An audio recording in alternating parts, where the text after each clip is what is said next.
I want to share a couple things with you. So mainly I just want to share a bit about the EPWN network, the Women's Network, and what we do, and really connecting on what you said about the pipeline topic, so key.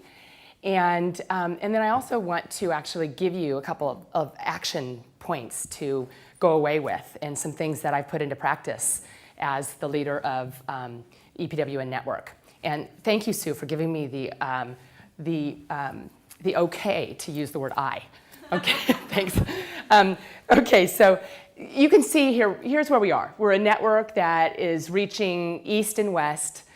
We just launched in Istanbul. Our head of global networks, Michelle, is in the audience right here. She's in charge of building the east and west. So we're hoping to launch in Dubai and in Singapore and Brazil in the coming 6 months to a year. So you'll see us expand globally.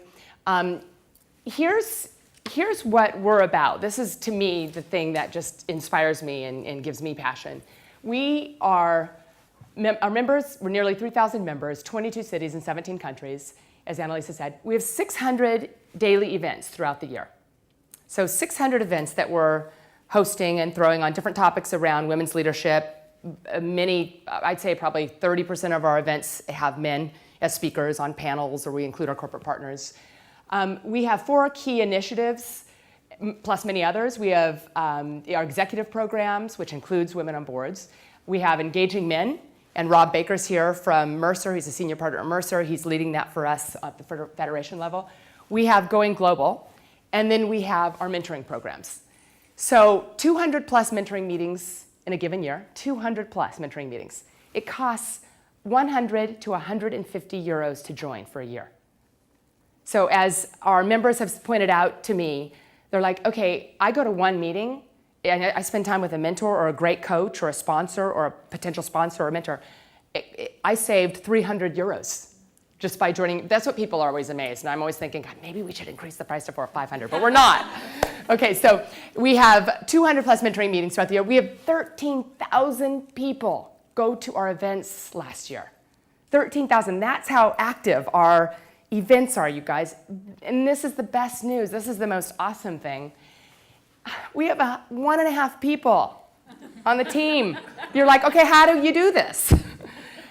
It's because we're volunteers. We're powered by 300 plus volunteers. And every time I'm reminded of that, I am so grateful of all of the great, incredible women who are leading the networks, but also who aren't in leadership positions, who are in support roles, committee roles. And so we have 184 board members, 100 committee members, 57 mentors each year who serve as mentors. These are mentors who are like, CEOs of divisions of companies, presidents. We have the president of, let's see, I'm trying to think, what's his name, of Leo Burnett in Lisbon, who's a mentor this year. We have the president of 3 equity-backed companies in Spain who are mentors this year. The president of locally Oracle in Spain, who's a mentor. In the UK, we have a lot of men who are serving as mentors now, more and more, right? And Rob's a mentor. So we have very senior people serving as mentors for our women. And so when I calculated recently, we had our annual general meeting for all of our presidents. We had 35 different leaders come in to Lisbon a couple weeks ago. And I calculated for this meeting how many volunteer hours we have. We have 74,000 volunteer hours per year. 74,000. It's equivalent to 40 senior staff, 3 million worth of voluntary staff. So the great news is, how do I motivate those people? Because they're already very, very motivated. It's a high energy, passionate group because they believe in the cause. They believe that if we tap into both genders, that the world will be a happier place. And that may sound really light. And I want to say, we emphasize this so much at our meeting. I kept saying, let's get happy in the mission statement. I want happy because it's going to be a happier world. It's going to be a more sustainable world. There's a high increase of depression right now across the world. And you wonder, like, what's happening? Is it because we're not really giving everyone a fair, equal, just chance? Or opening the doors so we can create an economically successful organization and business and world, but also a sustainable, happy place to live, so everyone feels like it's a just place to live. So, when we talked about that, in terms of how do we really drive this, These women believe in that already. And when I asked, what drives you, what motivates you, which is one of the questions I asked as we all met, I thought that would be the primary thing, and it was. Everyone's driven by they believe in the cause. But then when I really got into how do we get them so accountable, because that's the key. It is a we effort. All of these people make it happen, all those 600 plus events. They are so accountable.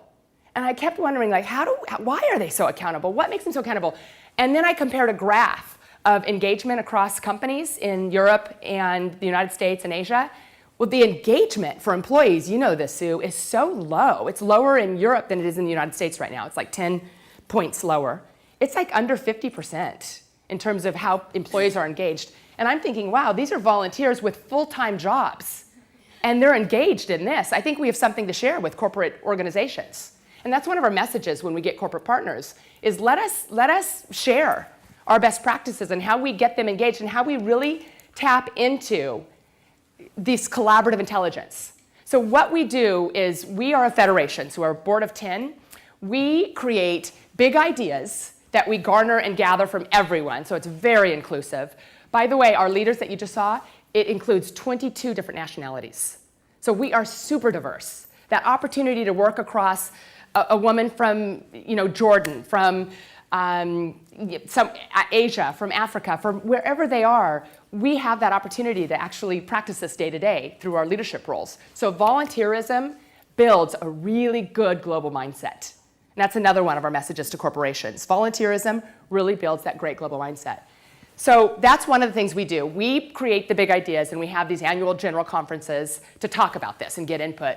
And then we get them to activate this at the local level and take action. They are activists, which I think Lord Michael Hastings mentioned yesterday. We all have to become activists.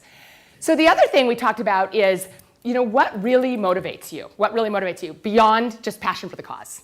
So what we found out is that people are motivated, by so many different things. Some people said, I'm motivated by just having access to mentors and coaches who can help me with challenges. Another person said, I'm motivated by learning how to network more effectively, just building a network, being part of a social community, social intelligence. Another person said, I'm motivated because I learn when I get invited to go to meetings, because we do a lot of joint meetings with our board, I get to learn how to do pitches or build on my presentation skills. So it was a skill building opportunity. So there were a lot of different reasons besides purpose and hope. And what I really found out after the fact, we actually then asked them to do a survey. And there's a great survey that I use quite a bit lately. It's through the University of Pennsylvania. And it's on character and your virtues in action. What are your character strengths? And what we found, these were the top 4. And there's 24 different character strengths. If you're interested, I'll share the site with you because it's free. And what you identify, it's really a strength building exercise. You identify really what motivates and drives people. And our most common, by far, were curiosity, interest in the world, key for a not-for-profit organization like this, love of learning, fairness and equity. That's no surprise, right? Fairness and equity is one of their key virtues, key characteristics. And then capacity to love and be loved. Super important. That's what makes the collaborative work in intelligence. You can see it. The collaborative intelligence is the curiosity and love of learning. And then the collaborative part is the fairness and the capacity to love and be loved. That is one of the key skills in terms of future happiness in organizations. One of the key skills is being able, and let me just add one thing on the topics that we discussed, is on the positivity quotient. We talked about your own personal positivity quotient, how much positive emotions do you have throughout the day versus negative emotions. And you can actually apply that to organizations too, and that's what I'm actually studying right now with doing another master's with a group of US professors on that topic. How do you evaluate organizational positivity, negativity quotients? Because it's science, it's very scientifically based.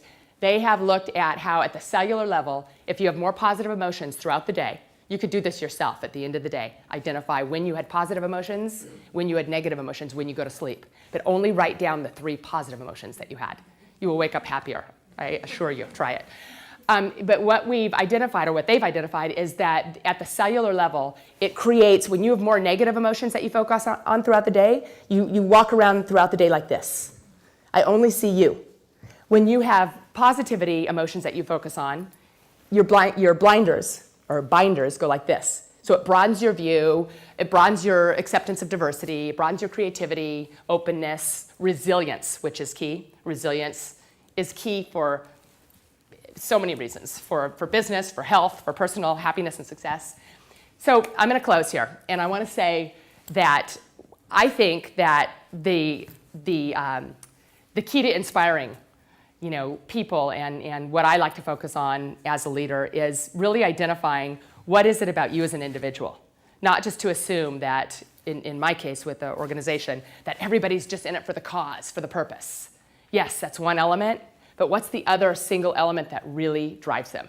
And then identifying, what is it that really drives them, and make sure you can deliver. And it sounds like more work, because then you have to customize your conversations and your task-enabling discussions. It just saves so much time in the end, rather than assuming that everyone has the same motivational patterns.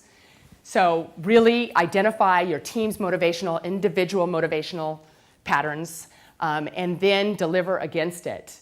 So that's one final message, and the other one is I believe that organizations like EPWN as a network, because of what we're focusing on in terms of developing the pipeline, developing personal skills, leadership skills, preparing the leaders for the future, I believe it's a great place to look for future leaders, because we are incredibly diverse. We always focus on that. We're now actually even becoming much more gender diverse. That's been our weakness, is not enough men involved, but now we're really building that.